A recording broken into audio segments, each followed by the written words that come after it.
ज्ञानव्यापी मामले में वाराणसी की कोर्ट में लगातार तीसरे दिन जो सुनवाई हुई वो खत्म हो चुकी है। आज जिन दो अहम मसलों पर सुनवाई हुई है उसमें हिंदू पक्ष की ओर से ज्ञानव्यापी मस्जिद और उसके भीतर स्थित तहखाने की वीडियोग्राफी और सर्वे कराने की मांग रखी गई, जबकि मुस्लिम पक्ष की तरफ से एडवोकेट कमिश्नर को बदलने के लिए एप्लीकेशन दी गई है। बड़ी खबर आपको बता रहे ज्ञानव्यापी मामले में थोड़ी देर में कोर्ट का फैसला आएगा, लेकिन देखने वाली बात यह होगी कि क्या फैसला रहता है। सुरक्षा कारणों से कोर्ट परिसर को खाली करा दिया गया है, ये बड़ी खबर आपको हम बता रहे हैं। हिंदू और मुस्लिम पक्ष के वकील कोर्ट में मौजूद हैं। साथ ही आपको जानकारी दे दें कि किसी भी वक्त क्योंकि ज्ञानव्यापी मस्जिद पर फैसला आ सकता है।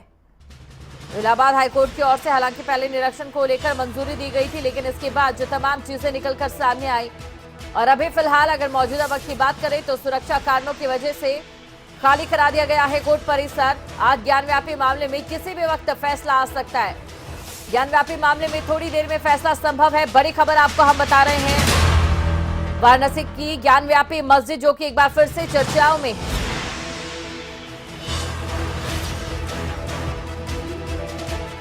उसका हम लोगों ने मांग किया है वो चीज़ें तो वीडियो रिकॉर्डिंग का और कमीशन के बाद ही तो स्पष्ट होगा कि जो हमारी मांग है वो सही है कि गलत है। बिना जो है कार्रवाई के आप कैसे मान ले रहे हैं कि आप कह रहे हैं कि गलत है। आने दीजिए, सारे साक्ष्य आने दीजिए बाहर। साक्ष्य आएगा, अगर मस्जिद का साक्ष्य आएगा तो हम पीछे हटेंगे, अगर मंदिर का साक्ष्य आएगा तो आप पीछे हट जाइएगा। तो फिलहाल वीडियोग्राफी की तारीख भी तय हो जाएगी। सब न्यायालय कल जो है वीडियोग्राफी की भी तारीख जो है अगली तिथि दे देगा और कमिश्नर बदला जाए कि नहीं बदला जाए इस पर भी निर्णय कर ले लेगा। एक बात चीज़ बताइएगा कि कुछ लोगों का ये कहना है कि अगर अंदर कोई वीडियोग्राफी होती है तो प्लेसेस ऑफ वर्शिप एक्ट की अब मानना है। कोई प्लेसेस ऑफ एक्ट जो है वहाँ जो है लागू नहीं होता है, क्योंकि भी डिसाइड ही नहीं कि मंदिर है कि मस्जिद है। आप कह रहे हैं कि मस्जिद है, हम कह रहे हैं मंदिर है। आपका मस्जिद डिसाइड नहीं है, हमारा मंदिर डिसाइड नहीं है, तो कैसे वो प्लेसेस ऑफ वर्शिप एक्ट 1991 कैसे लागू होगा उस पर?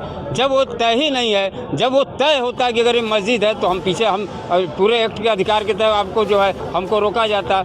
लेकिन जब तय नहीं है कि मस्जिद है कि मंदिर है तो एक्ट कैसे ये न्यायालय को पहले निर्णय तो लेने दीजिए कि ये मंदिर है कि मस्जिद है, फिर आपका एक्ट लागू होगा उस पर। तो ज्ञानव्यापी मस्जिद एक बार फिर से चर्चाओं में है। वहीं दूसरी तरफ आपको ये बता दें कि किसी भी वक्त फैसला आ सकता है। बड़ी खबर आपको हम बता रहे हैं और ऐसे में तमाम स्थितियों को ध्यान में रखते हुए कोर्ट को खाली करा दिया गया है, कोर्ट परिसर को खाली करा दिया गया है। सिर्फ जो हिंदू पक्ष के वकील हैं वो वहां पर मौजूद हैं, जो मुस्लिम पक्ष के वकील हैं वो वहां पर मौजूद हैं। पूरा मामला भी हम आपको समझाएंगे, लेकिन ये तस्वीरें भी हम आपको लगातार दिखा रहे हैं। बड़ी खबर इस वक्त की आपको हम बता रहे हैं, दोबारा मंदिर निर्माण की इजाजत दी जाए, ये हिंदू पक्ष की ओर से कहा गया है। वीडियोग्राफी करने की इजाजत जो है वो मांगी गई है। वहीं दूसरी तरफ जो मुस्लिम पक्ष की ओर से तमाम चीजें निकलकर सामने आ रही हैं। तो चलिए इस खबर की तमाम बातें आपको बता दें। विवाद 31 साल से अदालत में है। पहली बार 1991 में अदालत में ये मामला गया।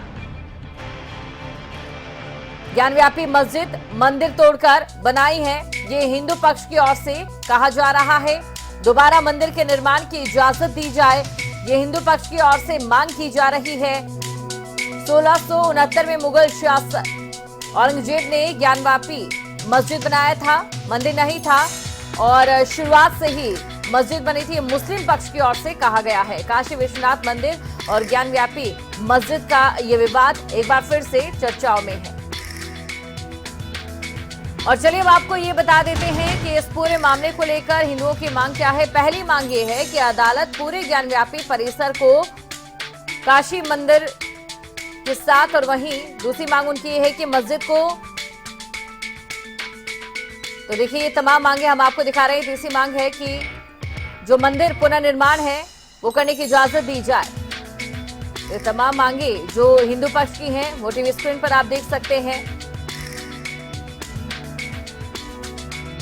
तीसरी मांग है हिंदुओं को मंदिर का पुनर्निर्माण करने की अनुमति दी जाए।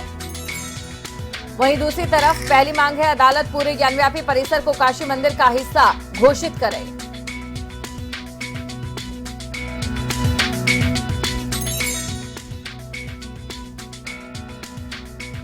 और इसी खबर पर अधिक जानकारी के साथ मेरी सहयोगी आरती सांगवान न्यूज रूम से लाइव हमारे साथ जुड़ चुके हैं, तो सीधा उनके पास चलते हैं और आरती से समझने की कोशिश करते हैं। आरती, देखिए एक बार फिर से ज्ञानव्यापी मस्जिद का ये मामला चर्चाओं में है और इंतजार है तो सिर्फ और सिर्फ फैसले का। दोनों पक्षों के बारे में अगर बात करें तो दोनों पक्षों के अपने अपने जो उन्होंने चीजें सामने रखी हैं, जो बातें सामने रखी हैं, फिलहाल क्या स्थिति बनकर नजर आ रही है? दीपिका, अगर हम इस वक्त देखें तो बहुत ही महत्वपूर्ण आज का दिन है, क्योंकि देखिए आज के दिन को लेकर कहा यह जा रहा था कि फैसला आएगा, लेकिन कोर्ट की तरफ से फिलहाल फैसला आम जनता के सामने रखा नहीं गया है। ये जरूर माना जा रहा है कि कोर्ट ने फैसले को पेन डाउन कर लिया है, यानी कि फैसला तैयार है और किसी भी वक्त कोर्ट की तरफ से फैसला सुना दिया जाएगा। लेकिन फैसला आने से पहले कोर्ट भी सुनिश्चित करना चाहता है कि फैसला आने के बाद कानून व्यवस्था पर किसी तरह का असर ना हो। कोर्ट परिसर को पूरी तरह से खाली करने की बात कही गई है, क्योंकि दोनों ही जो पक्ष है उसमें कुछ ऐसे लोग भी हैं जो कि बहुत ज्यादा इस मामले में आक्रामक हो सकते हैं। इस बात के कयास लगाए जा रखे हैं, इसीलिए कानून व्यवस्था की दृष्टि से फिलहाल फैसले को सामने नहीं लाया गया है। हालांकि जजों की तरफ से माना जा रहा है कि फैसला तैयार है, फैसला पेन डाउन कर लिया गया है।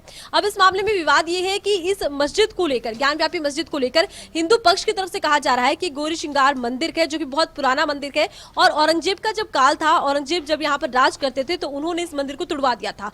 ये हिंदू पक्षकार का कहना है। अगर हम मुस्लिम पक्ष की बात करते हैं तो उनका कहना है कि यहाँ कभी कोई मंदिर था ही नहीं, सीधा यहाँ पर मस्जिद का निर्माण किया गया था। अब इसी विवाद को सुलझाने के लिए सर्वे की मांग की गई, सर्वे की इजाजत भी मिली, लेकिन सर्वे शुरू हुआ 6 मई को। 1.5 दिन लगा इस सर्वे को और इस सर्वे को रोक दिया गया। सर्वे कैसे रुका? उसमें मुस्लिम पक्ष जो है उनकी तरफ से कहा गया कि कोर्ट कमिश्नर जो सर्वे कर रखे हैं, जो वीडियोग्राफी की जा रही है, उसमें दूसरे पक्ष के जो मुद्दे हैं उन्हें दरकिनार किया गया है जी, और पूरी तरह से हिंदू पक्ष लिया जा रहा है। इसी बात को लेकर मुस्लिम पक्ष जो है कोर्ट गया और उनकी तरफ से खूब हंगामा इस पूरे मामले में किया गया और सौहार्द ना बिगड़े इसी बात का प्रयास किया गया कोर्ट की तरफ से भी और इस सर्वे को रुकवा दिया गया। अब हिंदू पक्षकार चाहते हैं कि सर्वे फिर से हो, कम से कम ये तय हो कि ये जो जमीन है, ये जो भूमि है, क्या ये मंदिर की भूमि है, क्या ये मस्जिद की भूमि है। अब इसमें खास बात यह भी है कि हिंदू पक्ष की तरफ से कहा गया है कि हम किसी कानून का उल्लंघन नहीं कर रहे, हम सिर्फ स्पष्टता चाहते हैं कि ज्ञानव्यापी मस्जिद क्या मस्जिद की ही जगह पर बनी है या किसी मंदिर को तोड़कर बनाई गई है। लेकिन कोर्ट का जो फैसला है वो बहुत महत्वपूर्ण हो जाता है, क्योंकि कोर्ट भी फिलहाल यही प्रयास कर रहा है कि सौहार्द ना बिगड़े, इसीलिए फैसले को अभी तक सार्वजनिक नहीं किया गया। बिल्कुल आरती, और अभी तक फैसले को सार्वजनिक नहीं किया गया है। वहीं दूसरी तरफ कोर्ट परिसर को खाली करा दिया गया है। कुल मिलाकर पिछले काफी समय से हम ये देख रहे हैं कि सांप्रदायिकता को लेकर या तमाम चीजों को लेकर जो जनभावना है वो आपस में आपने देखा है किस तरीके से जो खबरें निकलकर सामने आती है। ऐसे में कोशिश ये की जा रही है कि सौहार्द बना रहे और इसको लेकर तमाम जो इंतजामात है वो भी मुकम्मल किए गए हैं। आरती, आप हमारे साथ जुड़ी, तमाम जानकारी आपने दर्शकों को दी, इसके लिए आपका शुक्रिया। तो कुल मिलाकर देखिए अभी इस मामले में देखना यह होगा कि क्या कुछ जो फैसला है वो सामने आता है। इसी के साथ दूसरी बड़ी खबर का हम रुख करेंगे। ताजमहल की सुनवाई को लेकर इलाहाबाद हाईकोर्ट ने याचिकाकर्ता को जमकर फटकार लगाई है। ये बड़ी खबर आपको हम बता रहे हैं। जज DK उपाध्याय ने याचिकाकर्ता से कहा कि पहले रिसर्च करो कि ताजमहल का निर्माण किसने किया था। आपको पहले इस मसले पर रिसर्च करनी होगी, यूनिवर्सिटी जाकर इस विषय पर जानकारी एकत्रित करो, अगर कोई रोके तो हमारे पास आना। उन्होंने याचिकाकर्ता से कहा कि इस विषय पर पहले जानकारी हासिल करो। तो बड़ी खबर आपको बता रहे हैं, इलाहाबाद हाईकोर्ट का सख्त रुख ये सामने आया है और जो याचिकाकर्ता है उसे जमकर फटकार लगाई गई है। बड़ी खबर आपको हम बता रहे हैं, याचिकाकर्ता को जमकर फटकार इलाहाबाद हाईकोर्ट ने लगाई है। ताजमहल की सुनवाई को लेकर इलाहाबाद हाईकोर्ट ने याचिकाकर्ता को कहा, जज DK उपाध्याय ने याचिकाकर्ता से कहा कि पहले रिसर्च करो कि ताजमहल का निर्माण किसने किया था। आपको पहले इस मसले पर रिसर्च करना होगा, यूनिवर्सिटी जाकर इस विषय पर जानकारी एकत्रित करनी होगी, अगर कोई रोके तो हमारे पास आना। उन्होंने याचिकाकर्ता से कहा कि इस विषय पर पहले जानकारी हासिल करनी ही होगी।